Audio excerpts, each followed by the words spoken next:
Welcome to Deeper. This is an episode on all things sex brought to you by Adam and Eve. I'm Dr. Jenny Schuyler. I'm the resident sexologist for Adam and Eve. I am a certified sex therapist and licensed marriage and family therapist. So today's conversation is a 30-minute opportunity to discuss all your questions related to sex, but specifically looking on how to renew your relationship.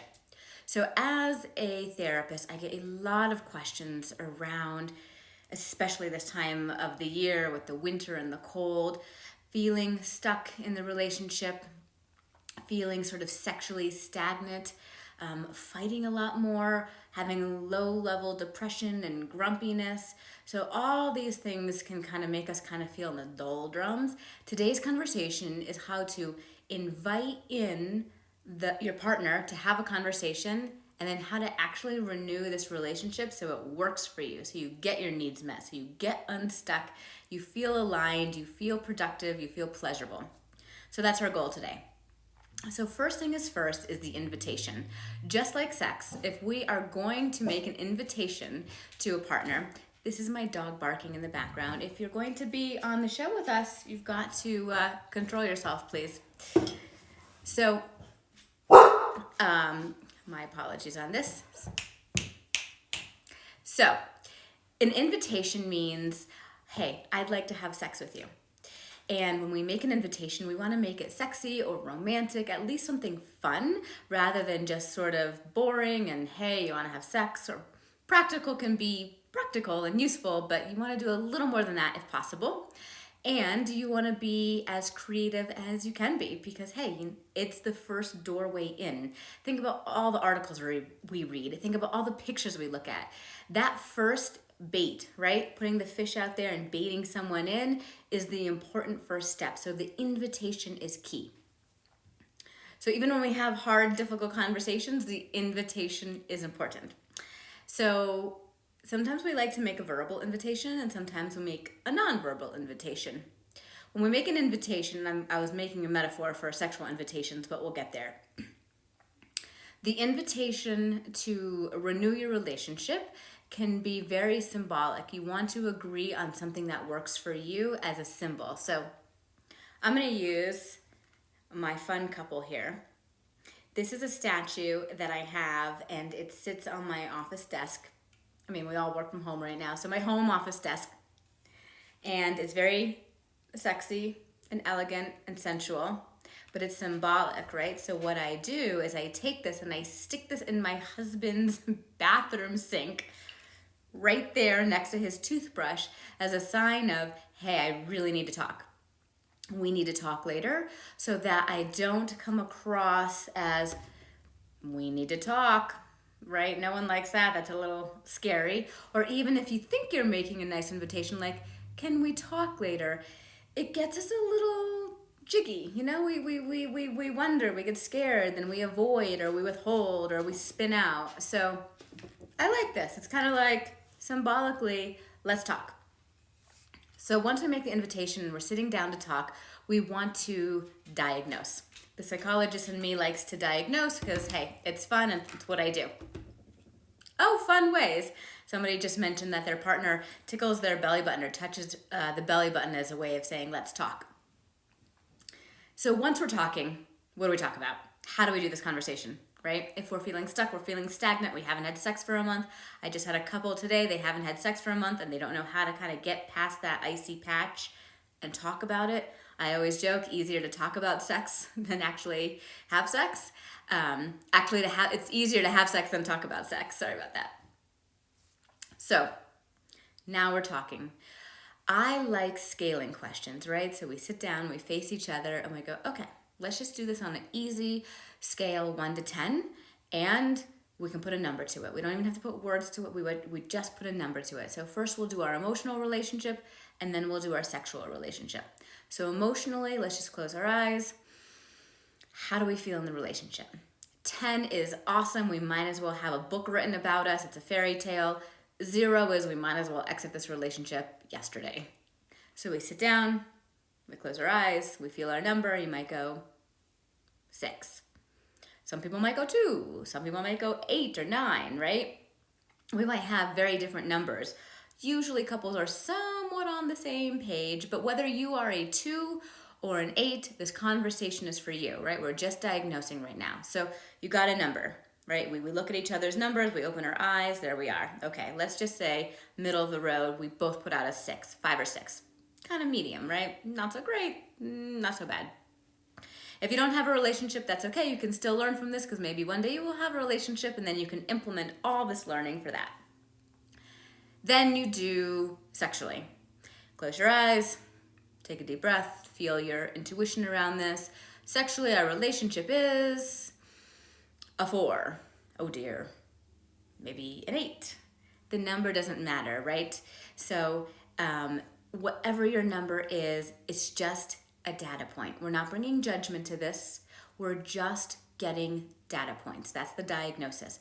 And with the data points, what we do is now we have some information to work with, right? If we don't have information to work with, we don't know what we're doing. We need to have a conversation based on data. So here we have our data. The next question is, help me understand. Write that down. For those of you asking how to watch this later, we post it to YouTube later so you can always come back to this. Help me understand is a great way to, again, invite a conversation with compassionate curiosity. There's no judgment in this. Help me understand, you're 4. You think our sexual relationship is at a 4? Help me understand, right? One person might say, well, I just, we haven't had sex in a month and I feel really unwanted and I feel undesired and, that makes me feel really inadequate. And the other person might say, well, I've been super stressed out and you haven't really been there emotionally to help me. So my 3 emotionally is because I felt you withholding and distant. Now, how do we solve this? We're going to get there. But we now start to have data points and numbers on how to have that conversation. Help me understand the number, right? Whatever the number is you threw out there, that's what you got to do. And then you talk about it. Well, the number to me is this because. The number to me feels this way because. Sometimes I see emotionally this over-functioner, under-functioner dynamic. And what happens there is one person is doing too much, right? They get anxiety. They have a lot of controlling the relationship, so they do too much. And the other person does too little, the under-functioner. And then they get stuck in these roles because it stabilizes the relationship, but it stabilizes the relationship kind of unhealthily. However, the person who's over-functioning is scared to let go of control because they think the whole ship will sink. And the person under-functioning really doesn't have the space to step up and into the relationship in an equal way. So we really need to have a wherewithal and patience to equalize the relationship so that we feel equal and we're both contributing equally. We don't have to contribute equally domestically or financially. We just have to feel that we're contributing equally. And that might mean literally putting a list together, right? Getting a piece of paper, drawing a line down the middle, partner A, partner B, how do we contribute? How do we contribute? Do we need to allocate tasks in different directions for different people? I call this decluttering the relationship. When we declutter the relationship emotionally, we feel light. We feel unstuck, right? We don't feel stagnant. Our stuckness and our stagnancy and our sexual stalemates are usually because there's too much clutter, and it's good to declutter. By the way, if your home is pretty messy and cluttered, you might as well literally unclutter there too, because it feels good from a feng shui perspective of decluttering and getting that out of the way altogether as a team, right? Your space feels good, and then your space feels good, and it feels aligned. Remember, our ultimate goal with our partner is alignment. Alignment to feel like we're a team, feel productive, and to feel pleasurable as a team. So, we're decluttering. That's part 1. We're looking at a relationship. We're equalizing the dynamic. That's part 2. Now we gotta make sure we're not just doing work. We wanna have fun. Fun is important. So what do you do to have fun by yourself and with your partner? I had a couple yesterday and they were struggling with sort of this low-level depression, and both of them, right? They were feeling the winter cold and the shortened sun in terms of the daylight hours, and they were just kind of in this funk. His testosterone was a little too low. It was still normal, but normal low. She was sort of coming off the tail end of postpartum. These are things we deal with, you know? And then the holidays. We had a little trauma around the holidays. These are real things that kind of get us in this funk. So I said, what do you guys do for fun? And they could name a few things, but nothing that they were doing in the present moment. So ask yourself, do I do at least one thing, if not two things, for fun a day? Do I at least just go outside and take a walk? It might not be level 10 fun to take a walk. It might be level 5 fun, but it's still fun. Do I have a glass of wine? Do I take a bath? Do I hang out with my partner and have a dance party with some music in the living room? You want to make sure you're doing one thing for fun, one for yourself, and one with your partner, if you have a partner. And again, you don't have to be equal levels, right? If we're having a dance party in the living room, I will probably be having level 10 fun, and my husband will probably be having level 5 to 6 fun. Still fun for him, but he's not the dancer in the family. He likes the music, and depending on the music, he'll have more fun. Me, I could dance to anything, so it's level 10 fun. So this is just an example of adding fun back into your relationship so that you can make sure, again, you're getting unstuck and you're pressing that renew button, that reset button, which means you need to have fun. Another thing to think about that is fun and maybe productive, and maybe more productive than fun, is a project. Finding a project together is a great way to feel like you're on the same team and building towards a goal together so that you feel productive, again, as a team. So this could be a project where you declutter that closet that's been just yelling at you from the messy corner. This could be, what other projects? You could do a gardening project. It's winter, so maybe you plan the gardening project. Or if you live in a sunny place, maybe you can garden year-round, or you have a greenhouse.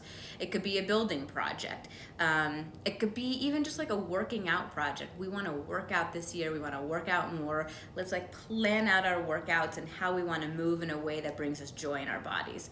So planning some sort of project together to feel productive is really great.